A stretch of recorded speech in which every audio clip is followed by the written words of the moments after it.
തങ്കം തരില്ലേ പൂന്തിങ്കൾ തിടമ്പ് തത്താറായി പോരില്ലേ തൈമാസപ്രാവ്.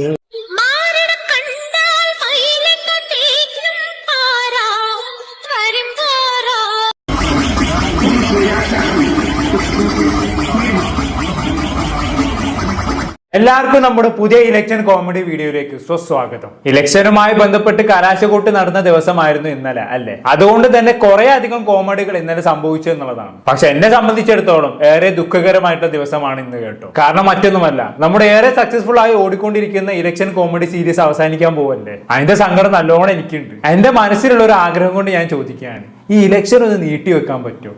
ഇല്ലല്ലേ? അല്ല, കുറച്ചു കാലം കൂടി കോമഡികളൊക്കെ കാണാൻ ഒരു ആഗ്രഹമുണ്ട്, അതുകൊണ്ട് ചോദിച്ചതാണ്. എനിവേ, അപ്പൊ നമുക്ക് നമ്മുടെ കലാശക്കൊട്ടിലേക്ക് വരാം. ആദ്യം തന്നെ നമുക്ക് കൊല്ലം കുണ്ടറയിൽ തന്നെ തുടങ്ങാം. കൊല്ലം കുണ്ടറയിലെ NDA സ്ഥാനാർത്ഥി ആരാണെന്ന് എല്ലാവർക്കും അറിയാലോ, ഡോക്ടർ റോബിൻ രാധാകൃഷ്ണൻ. ഇന്നലെ കലാശക്കൊട്ടിന്റെ സമയത്ത് റോബിന്റെ ഒരു മാസ്മരിക പ്രകടനം ഉണ്ടായിരുന്നു മക്കളെ. എന്റെ അമ്മോ, അത് കണ്ടപ്പോണ്ടല്ലോ രോം എണീറ്റ് ഇന്ന് പോയി. നമ്മുടെ പഴയ റോബിൻ ഉണ്ടല്ലോ, ഏത് ബിഗ് ബോസ് നിന്ന് പുറത്തിറങ്ങിയ സമയത്തുള്ള അലറൽ വീരൻ റോബിൻ, ആ റോബിനെ എനിക്ക് ഇന്നലെ കാണാൻ സാധിച്ചു എന്നുള്ളതാണ്. എന്തായാലും ഞാനും കൂടി കണ്ട സ്ഥിതിക്ക് ഞാൻ കാണിച്ചു തരാം, കണ്ടോക്കിങ്ങള്.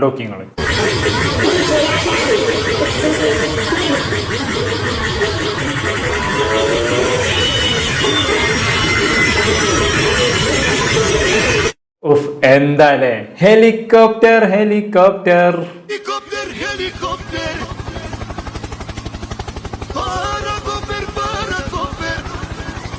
എന്തായാലും പഴയ റോബിനെ വീണ്ടും കാണാൻ പറ്റിയതിൽ ഒരുപാട് സന്തോഷം. ഞാൻ ഇത്രയും കാലം വിചാരിച്ചത് നമ്മുടെ പഴയ റോബിൻ മരിച്ചു എന്നുള്ളതാണ്. പ്രത്യേകിച്ച് കല്യാണം കഴിഞ്ഞതിന് ശേഷം റോബിനൊന്ന് ഒതുങ്ങിയതായിരുന്നു, അല്ലേ?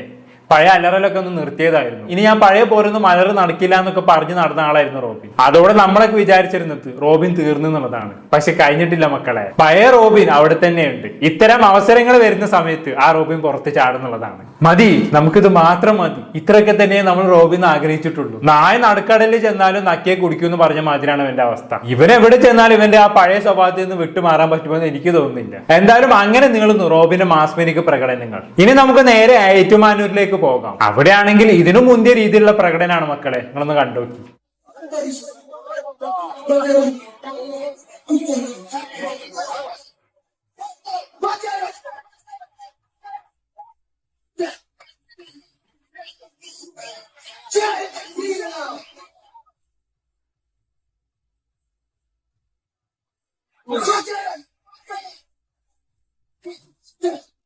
ആഹാ, ചേച്ചി ഏറിലെത്തിയല്ലോ. ആളെ മനസ്സിലായല്ലോ, ആതിരാടി നായർ തന്നെ. ഇലക്ഷൻ പ്രചരണം തുടങ്ങിയ സമയം തൊട്ട് ഏറിലായിരുന്നു നമ്മുടെ ആതിര ചേച്ചി. അത് മനസ്സിലാക്കിയിട്ടാണെന്ന് തോന്നുന്നു ഫോണ് പിടിച്ച് കയറി പോയത്. ഇതൊക്കെ കാണണം റബ്ബേ. എന്തായാലും ചേച്ചിനൊക്കെ നമ്മൾ ഒരുപാട് മിസ് ചെയ്യും കേട്ടോ. കാരണം കഴിഞ്ഞ കുറച്ച് ദിവസമായിട്ട് നമ്മുടെ സ്ഥിരമേരായിരുന്നു ചേച്ചി. ഇനി ചേച്ചിനെ ടൂക്കാൻ പറ്റില്ലല്ലോ എന്നുള്ളതാണ് നമ്മുടെ ഏറ്റവും വലിയ സങ്കടം എന്ന് പറയുന്നത്.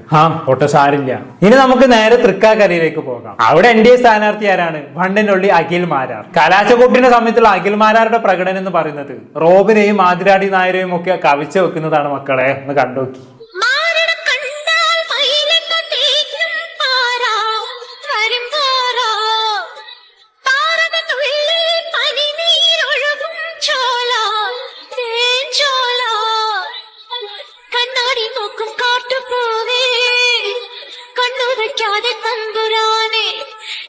ആഹാ, കൊള്ളാലാക്കില്ലേട്ടാ. അണ്ണന് വായത്താൾ അടിക്കാൻ മാത്രല്ല ഡാൻസ് വശമുണ്ടല്ലേ. അണ്ണനൊരു സകലകലാ വല്ലഭൻ തന്നെ. എന്നാലും BJP എത്തുന്ന എല്ലാവരും എന്താണ് ഇങ്ങനെ ആയി പോകണമെന്നുള്ളതാണ് ഞാൻ ആലോചിക്കുന്നത്. എല്ലാവരും വണ്ടിക്കുള്ള ആൾക്കാർ തന്നെ. കഴിഞ്ഞില്ല മക്കളെ, ഇതൊക്കെ ചെറുത്.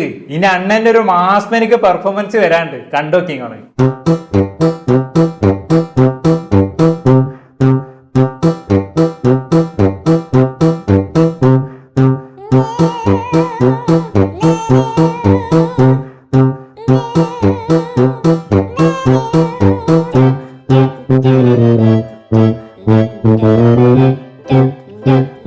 പറ്റിയ പണിയാണ്. ഇലക്ഷൻ കഴിഞ്ഞാലും അണ്ണൻ ഈ പണി തുടർന്ന് കൊണ്ടുപോവാം. എന്നാലും അണ്ണൻ എന്തോരം കഴിവുകളാണ്, അല്ലേ? നന്നായി വായ്ത്താളടിക്കും, നന്നായി ഡാൻസ് കളിക്കും, നന്നായി ബലവും കിട്ടും. എന്തായാലും BJP ചേർന്നത് കൊണ്ട് അണ്ണനൊരു ഗുണം ഉണ്ടായി. അണ്ണന്റെ കഴിവുകൾ ഇപ്പൊ പുറലോകത്ത് അറിയിക്കാൻ പറ്റി. ഇല്ലായിരുന്നെങ്കിൽ ഇതൊക്കെ ചെതല് പിടിച്ച് നശിച്ചേനെ. ഇനി അണ്ണനെ ചക്ക കൊണ്ടുള്ള ഒരു മാസ്മരിക പ്രകടനം നമുക്കൊന്ന് കണ്ടുനോക്കാം.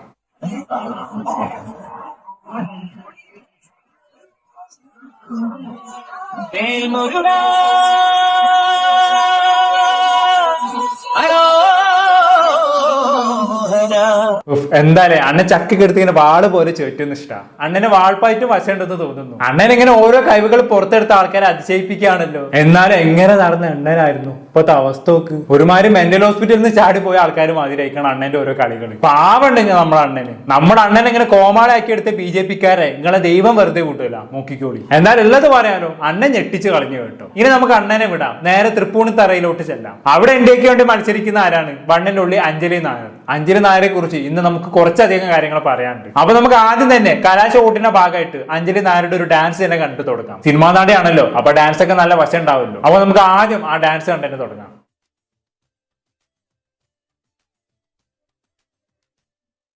തങ്കം തരില്ലേ പൂന്തിങ്കൾ തിടമ്പ്, തട്ടാറായി പോരില്ലേ തൈമാസപ്രാവ്. പാരം പൊരുക്കും നിൻ തൂവൽ കിനാവ്, ചേലോടെ ചാർത്താലോ ചെമ്മാനച്ചേല. മൂവന്തി മുത്തേ. എന്തായാലും ഈ കോമാളി കളി കളിക്കുമ്പോ ചേച്ചിക്ക് തന്നെ നാണം വരുന്നുണ്ട്. എന്നാലും കളിക്കണ്ടേന്ന് വിചാരിച്ച് കളിക്കണ പോലെ ഉണ്ടല്ലേ. അല്ല അറിയാത്തോണ്ട് ചോദിക്കാം, ഇവിടെ BJP-ക്കാർ ഇലക്ഷൻ പ്രചരണമാണ് നടത്തുന്നത് അതോ യൂത്ത് ഫെസ്റ്റിവലോ? അല്ല, ഒരുത്തി ഇവിടെ ഡാൻസ് കളിക്കുന്നു, അപ്പുറത്ത് വേറെ ഒരുത്തൻ ചക്കപ്പായിട്ട് കളിക്കുന്നു, ബലൂൺ പൊട്ടിക്കുന്നു, ഡാൻസ് കളിക്കുന്നു. എന്നാൽ മറ്റൊരിടത്തോ ഒരു അലറൽ വീരൻ കൊടിയും കൊണ്ട് ഹെലികോപ്റ്റർ കളിക്കുന്നു. എന്തൊക്കെ കാണണം റബ്ബേ. ഇനി നമുക്ക് നേരെ വട്ടിയൂർ കാവിലേക്ക് ചെല്ലാം. അവിടുത്തെ NDA സ്ഥാനാർത്ഥിയായിട്ടുള്ള ശ്രീലേഖ IPS-ന്റെ ഡാൻസും കൂടി കണ്ടു നോക്കാം.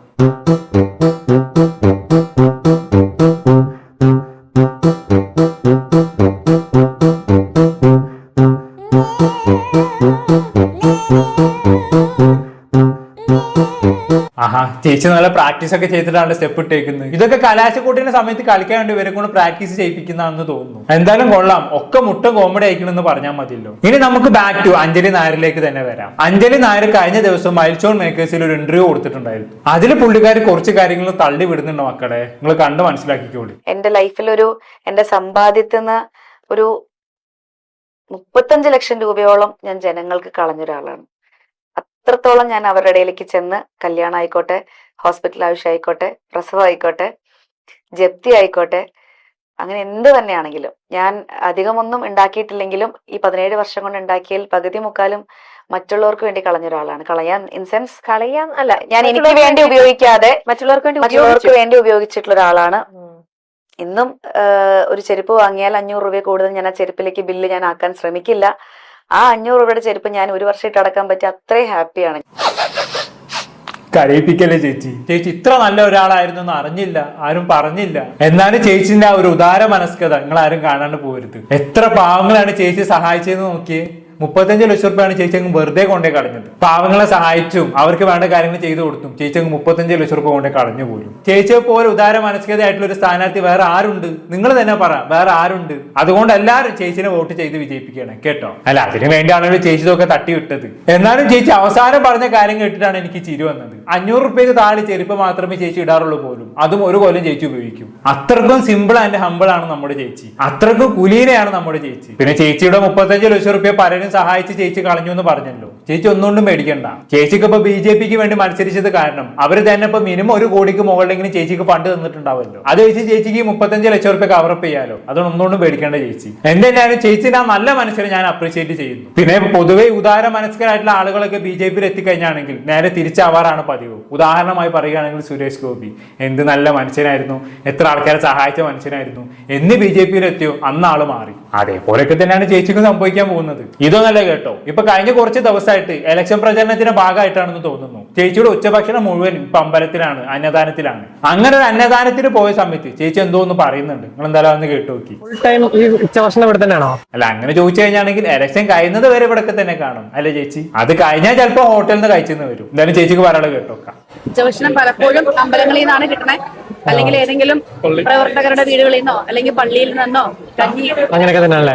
നോർത്ത് പോയിന്റ് അവസാനം പറഞ്ഞു കേട്ടില്ല. പ്രവർത്തകരുടെ വീട്ടിൽ നിന്നോ അല്ലെങ്കിൽ പള്ളിയിൽ നിന്നോ കഞ്ഞി കിട്ടും എന്നുള്ളത്. ഏത് പള്ളിയിൽ നിന്നും? മുസ്ലിം പള്ളിയിൽ നിന്നും. ചേച്ചി നൈസായിട്ട് മതസൗഹാർദ്ദം കൂട്ടുപിടിക്കാൻ നോക്കാണ്. അല്ലേ ചേച്ചി, ഈ സമയത്ത് എവിടുന്നാണ് പള്ളിയിൽ നിന്ന് കഞ്ഞി കൊടുക്കുന്നത്? എന്റെ ഓർമ്മയിൽ റമദാൻ മാസത്തിൽ മാത്രമേ പള്ളിയിൽ നിന്ന് കഞ്ഞി കൊടുക്കത്തുള്ളൂ. അല്ലാണ്ട് ഇലക്ഷന്റെ സമയത്ത് പള്ളിയിൽ നിന്ന് കഞ്ഞി കൊടുക്കുന്നതായിട്ട് ഞാൻ എവിടെയും കേട്ടിട്ടില്ല. ഇനി അങ്ങനെ ഏതെങ്കിലും പള്ളി ഉണ്ടെന്നുണ്ടെങ്കിൽ ആരെങ്കിലും ഒന്ന് കമന്റ് ചെയ്യും. അത്ര എനിക്ക് പറയാനുള്ളൂ. എന്തായാലും അമ്പലത്തിൽ നിന്നുള്ള അന്നദാനത്തിന്റെ കൂടെ പള്ളിയിൽ നിന്നുള്ള കഞ്ഞിയും കൂടി കൂട്ടി വെക്കാൻ കാണിച്ച ചേച്ചിനെ ആ മനസ്സുകൾ ആരും കാണാണ്ട് പോരുത്. വോട്ട് കിട്ടാൻ വേണ്ടി എന്തൊക്കെ തള്ളിവിടണം അല്ലേ? ബാക്കി കണ്ടോക്കാം. പുറത്തുനിന്ന് കഴിക്കൽ വളരെ കുറവല്ലേ? പുറത്തുനിന്ന് കഴിക്കണത് വളരെ കുറവല്ലേ? കഴിക്കുന്നത് വളരെ കുറവാണ്. കഴിവതും നമ്മൾ ഇതുപോലെ ഏതെങ്കിലും സ്ഥലങ്ങളിൽ നിന്നായിരിക്കും കൂടുതലും കഴിക്കുക.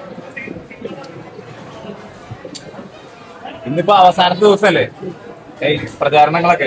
അതെ, ചേച്ചി പുറത്തുനിന്ന് ഫുഡ് കഴിക്കാറേ ഇല്ല. കഴിക്കുന്നത് മൊത്തം അമ്പലത്തിൽ നിന്നും പള്ളിയിൽ നിന്നും ആയിരിക്കും. എന്നാലേ ഞാൻ സാധാരണക്കാരനിടയിൽ ജീവിക്കുന്ന ഒരാളാണെന്ന് കാണിക്കാൻ പറ്റത്തുള്ളൂ. അതിന് വേണ്ടിയിട്ടുള്ള ഓരോരോ കാണിച്ചുകൂട്ടലുകളാണ് ഇതെല്ലാം. എന്തായാലും ചേച്ചി കൊള്ളാം, ഒരുപാട് കഷ്ടപ്പെടുന്നുണ്ട് ചേച്ചി. താനൊരു സാധാരണക്കാരിയാണെന്ന് കാണിക്കാൻ വേണ്ടി ചേച്ചി എന്തൊക്കെയാണ് കാണിച്ചു കൂട്ടുന്നത് അല്ലേ? ഇതുകൊണ്ടൊക്കെ കാര്യം ഉണ്ടായാൽ മതി. എന്തായാലും ഇനി ചേച്ചിയുടെ അടുത്ത ഇന്റർവ്യൂ താളൊന്ന് കേട്ടോക്കാം. വേണ്ടിയിട്ട് പാർട്ടിക്കാരുടെ കൂടെ പോയിട്ടാണ് വരുന്നത്. അപ്പൊ അതിലൊരാള് വേഗം കഴിക്കട്ടെ, MLA കഴിച്ചിട്ട് പോട്ടെ ആദ്യം. MLA ഞങ്ങളുടെയൊക്കെ MLA ആണ്. എല്ലാരും വിളിക്കണതേ അങ്ങനെയാണ്. ഇപ്പം അവര് ഉറപ്പിച്ചു കഴിഞ്ഞു. പാവം, എല്ലാരും കൂടി ഇതിനെ മോട്ടറാക്കി വിട്ടതാണ്. ഇതിനാണെങ്കിൽ അത് മനസ്സിലാക്കാനുള്ള കഴിവില്ലതാണ്. ഒരാൾ നമ്മളെ കളിയാക്കുന്ന സമയത്ത് കളിയാക്കാന്ന് മനസ്സിലാക്കാനുള്ള ഒരു ബുദ്ധി നമുക്ക് വേണം. അതില്ലാന്നുണ്ടെങ്കിൽ എന്ത് ചെയ്യാനാ അല്ലെ? ഈ BJP-കാരെല്ലാരും ഇങ്ങനെയാണെന്ന് തോന്നുന്നു. ഇവരെ ആൾക്കാർ കളിയാക്കുമ്പോൾ ഇവര് വിചാരിക്കുന്നത് ഇവരെ പൊക്കിയടിക്കുക എന്നുള്ളതാണ്. അതുകൊണ്ടാണ് ഇവര് കളിയാക്കുന്നവരും കൂടുതൽ കൂടുതൽ കോമാളിത്തരങ്ങൾ കാണിച്ചുകൊണ്ടിരിക്കുന്നത്. എന്തായാലും ചേച്ചി ബാക്കി പറഞ്ഞോട്ടെ. എന്റെ അച്ഛൻ എപ്പോഴും തോളത്തിട്ടിട്ട് പറയും മന്ത്രിയാവുന്ന തോന്നണേയുള്ളു. എപ്പോഴും പറയണ ഡയലോഗ്. ഒക്കെ രാഷ്ട്രീയത്തില് ഭയങ്കര ഭാവിയാണ്. ഇവിടെ മന്ത്രിയാവുന്ന ഞാൻ ചെറുപ്പത്തിലെ കഥ കേട്ടോ പറയണേ. പിന്നെ അത് തുടർച്ചയായിട്ട് അച്ഛൻ എപ്പോഴെങ്കിലും എന്തെങ്കിലും പറഞ്ഞു കഴിഞ്ഞാൽ ഇപ്പൊ മന്ത്രിയാവും, എന്നെ കളിയാക്കുക അച്ഛൻ.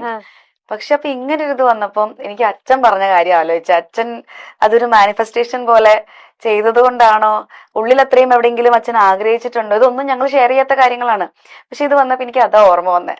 അപ്പൊ ഞാൻ പിന്നെ ദൈവത്തിന് വിട്ടുകൊടുത്തു. ഫുൾ ഡെഡിക്കേറ്റഡ് ആയിട്ട് ഞാനിപ്പോ ഇതിൽ നിൽപ്പുണ്ട്. ആണല്ലേ? അങ്ങനെയെങ്കിൽ ചേച്ചി ഒരു കാര്യം ചെയ്യും. 4 പേപ്പർ എടുത്ത് അതിൽ ഓരോ പേപ്പറിലും കള്ളൻ, പോലീസ്, രാജാവ്, മന്ത്രി എന്ന് എഴുതുക. എന്നിട്ട് കുലുക്കിട്ടെടുക്കുക. അതിൽ നിന്ന് മന്ത്രിയുടെ പേരുള്ള പേപ്പർ കിട്ടിക്കഴിഞ്ഞാണെങ്കിൽ 5 മന്ത്രിയായി. ഞാനൊക്കെ അങ്ങനെ എത്ര മന്ത്രിയായതാന്ന് അറിയോ? തൽക്കാലം അങ്ങനെയാലും ചേച്ചി മന്ത്രിയായി സായുജ്യമാണ് കേട്ടെ. അല്ലാണ്ട് എന്ത് പറയാനാണ് ഇതിനൊക്കെ? ബാക്കി പറയുന്നതായിരുന്നു. വോട്ട് ചോദിച്ച് ഒരു വീട്ടിൽ ഞാൻ പോയ സമയത്ത് അടുത്തുള്ള ഒരു വീട്ടിൽ മരണം ഉണ്ടായെന്ന് അറിയുകയും അവിടെ നമുക്ക് മരണം ഉണ്ടാവുമ്പം നമ്മുടെ പ്രോട്ടോകോളില് നമ്മൾ അവിടെ എത്തിച്ചേരണം എന്നുള്ളതാണ്. പലപ്പോഴും പല സ്ഥലങ്ങളിൽ, ദൂര സ്ഥലങ്ങളിലാണെങ്കിൽ പോലും മാക്സിമം എത്താറുണ്ട്. പ്രോട്ടോകോള്? ഏത് പ്രോട്ടോകോള്? BJP-ന്റെ പ്രോട്ടോകോൾ ആണെന്ന് തോന്നുന്നു. പ്രചരണത്തിന് പോകുന്ന സമയത്ത് മണ്ണവിട്ടി കയറണം എന്നുള്ളത് പ്രോട്ടോകോള് പോലും. ബാക്കി പറയുന്നതായാലും സമയത്ത് എത്താൻ പറ്റാത്തത് അടുത്ത ദിവസം കവർ ചെയ്യാറുണ്ട്.